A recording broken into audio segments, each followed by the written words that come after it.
بسم اللہ الرحمن الرحیم۔ السلام علیکم ورحمۃ اللہ وبرکاتہ۔ سورۃ الاعراف پارہ 9 سے ہم پڑھ رہے ہیں 127 اس کی آیت تک ہم نے اس کا ترجمہ پڑھا ہے، اور سلسلہ چل رہا ہے موسیٰ علیہ السلام اور فرعون کے بارے میں۔ اب موسیٰ علیہ السلام کے بنی اسرائیل جو قوم تھی، انہوں نے موسیٰ علیہ السلام سے کہا کہ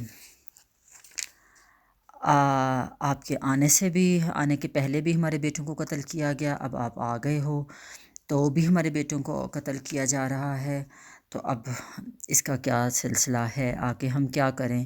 تو اللہ تعالیٰ نے موسیٰ علیہ السلام سے کہا کہ اپنی قوم سے کہیں کہ وہ مشکل وقت میں اللہ سے مدد مانگیں اور صبر کریں۔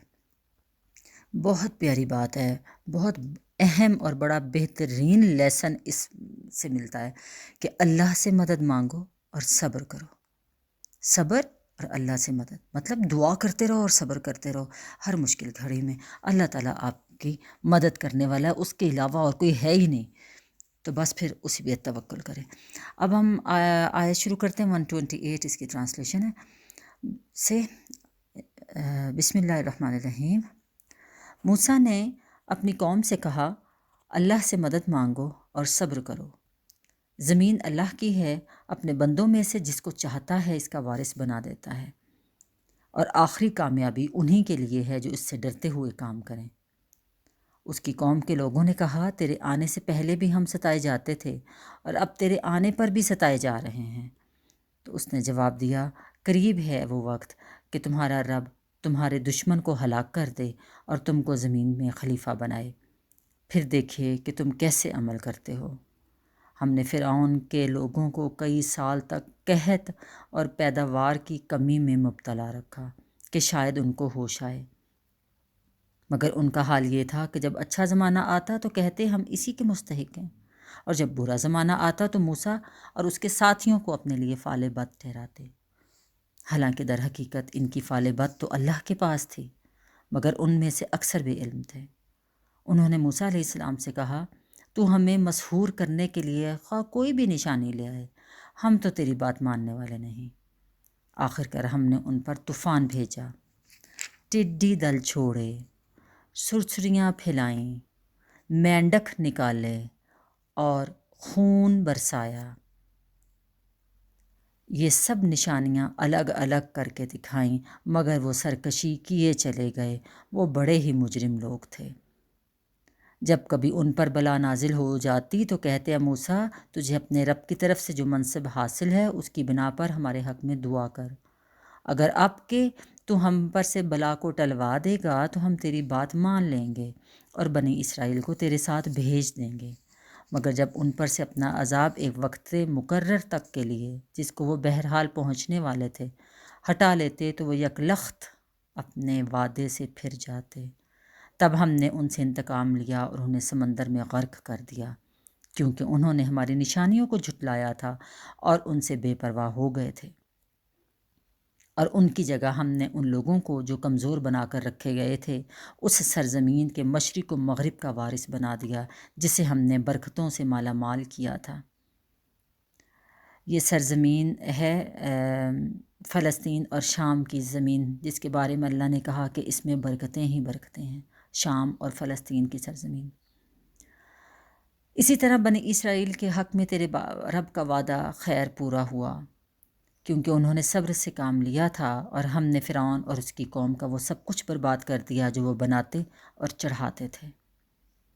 بنی اسرائیل کو ہم نے سمندر سے گزار دیا، پھر وہ چلے اور راستے میں ایک ایسی قوم پر ان کا گزر ہوا جو اپنے چند بتوں کی گرویدہ بنی ہوئی تھی۔ کہنے لگے، اے موسیٰ ہمارے لیے بھی کوئی ایسا معبود بنا دے جیسے ان لوگوں کے معبود ہیں۔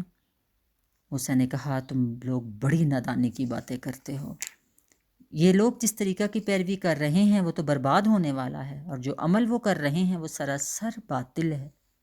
پھر موسیٰ نے کہا، کیا میں اللہ کے سوا کوئی اور معبود تلاش کروں تمہارے لیے؟ حالانکہ وہ اللہ ہی ہے جس نے تمہیں دنیا بھر کی قوموں پر فضیلت بخشی۔ اور اللہ فرماتا ہے، وہ وقت یاد کرو جب ہم نے فرعون والوں سے تمہیں نجات دی، جن کا حال یہ تھا کہ تمہیں سخت عذاب میں مبتلا رکھتے تھے، تمہارے بیٹوں کو قتل کرتے اور تمہاری عورتوں کو زندہ رہنے دیتے تھے، اور اس میں تمہارے رب کی طرف سے تمہاری بڑی آزمائش تھی۔ ہم نے موسیٰ کو 30 شب و روز کے لیے کوہ سینا پر طلب کیا اور بعد میں 10 دن کا اور اضافہ کر دیا۔ اس طرح اس کے رب کی مقرر کردہ مدت پورے 40 دن ہو گئی۔ موسیٰ علیہ السلام نے چلتے ہوئے اپنے بھائی ہارون علیہ السلام سے کہا کہ میرے پیچھے تم میری قوم میں میری جانشینی کرنا اور ٹھیک ٹھیک کام کرتے رہنا اور بگاڑ نہ پیدا کرنے والوں کے طریقے پر نہ چلنا۔ جب وہ ہمارے مقرر کیے ہوئے وقت پر پہنچا تو اس کے رب نے اس سے کلام کیا، تو اس نے التجا کی کہ اے رب، مجھے یارائے نظر دے کہ میں تجھے دیکھوں۔ فرمایا تو مجھے نہیں دیکھ سکتا، ہاں ذرا سامنے کے پہاڑ کی طرف دیکھ، اگر وہ اپنی جگہ قائم رہ جائے تو البتہ تو مجھے دیکھ سکے گا۔ چنانچہ اس کے رب نے جب پہاڑ پر تجلی کی تو اسے ریزہ ریزہ کر دیا اور موسیٰ علیہ السلام غش کھا کر گر پڑے۔ جب ہوش آیا تو بولا، پاک ہے تیری ذات، میں تیرے حضور توبہ کرتا ہوں اور سب سے پہلا ایمان لانے والا میں ہوں۔ فرمایا اے موسیٰ، میں نے تمام لوگوں پر ترجیح دے کر تجھے منتخب کیا کہ میری پیغمبری کرے اور مجھ سے ہم کلام ہو، بس جو کچھ میں تجھے دوں اسے لے اور شکر بجا لا۔ اس کے بعد ہم نے موسیٰ کو ہر شعبہ زندگی کے متعلق نصیحت اور ہر پہلو کے متعلق واضح ہدایت تختیوں پر لکھ کر دی۔ یہ توریت ہے، توریت جو موسیٰ علیہ السلام پہ نازل ہوئی تھی، اللہ تعالیٰ نے لکڑی کی تختیوں پر لکھی ہوئی وہ ان کو دی تھی، اور اس سے کہا ان ہدایات کو مضبوط ہاتھوں سے سنبھال اور اپنی قوم کو حکم دے کہ ان کے بہتر مفہوم کی پیروی کریں۔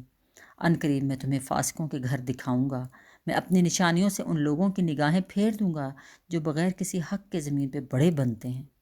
وہ خواہ کوئی نشانی دیکھ لیں کبھی اس پر ایمان نہیں لائیں گے۔ اگر سیدھا رستہ ان کے سامنے آئے تو اسے اختیار نہ کریں گے، اور اگر ٹیڑھا رستہ نظر آئے تو اس پر چل پڑیں گے، اس لیے کہ انہوں نے ہماری نشانیوں کو جھٹلایا اور اس سے بے پرواہی کرتے رہے۔ ہماری نشانیوں کو جس کسی نے جھٹلایا اور آخرت کی پیشی کا انکار کیا، اس کے سارے اعمال ضائع ہو گئے۔ کیا لوگ اس کے سوا کچھ اور جزا پا سکتے ہیں کہ جیسا کریں ویسا بھریں؟ صدق اللہ العظیم۔ یہ ہم نے آیا 147 تک پڑھا ہے، انشاءاللہ آگے پڑھیں گے۔ یہ موسیٰ علیہ السلام کو بہت پیارا واقعہ ہے، کبھی کبھار ہمارے ذہنوں سے وہ محو ہو جاتا ہے، لیکن جیسے ریپیٹ کرتے ہیں تو پھر دوبارہ سے آ جاتا ہے۔ اللہ تعالیٰ آپ کو اور مجھے توفیق دے کہ ہم 5-10 منٹ ہی قرآن کو دے سکیں، تاکہ سمجھیں تو کہ جس مقصد کے لیے اللہ نے ہمیں دنیا میں بھیجا ہے وہ مقصد کیا تھا۔ صرف پیدا ہونا، پلنا پھولنا، جوان ہونا، شادی کرنا، بوڑھا ہو جانا، مر جانا، زندگی یہ نہیں۔ اس طرح تو حیوان بھی جیتے ہیں، بڑے ہوتے ہیں، مر جاتے ہیں۔ تو انسان کی زندگی کے لیے یہ مقصد حیات ہے، کوڈ آف لائف ہے یہ بک، قرآن پاک۔ اللہ تعالیٰ آپ کو اور مجھے سمجھنے کی اور عمل کرنے کی توفیق عطا فرمائے، آمین یا رب العالمین۔ جزاکم اللہ خیر۔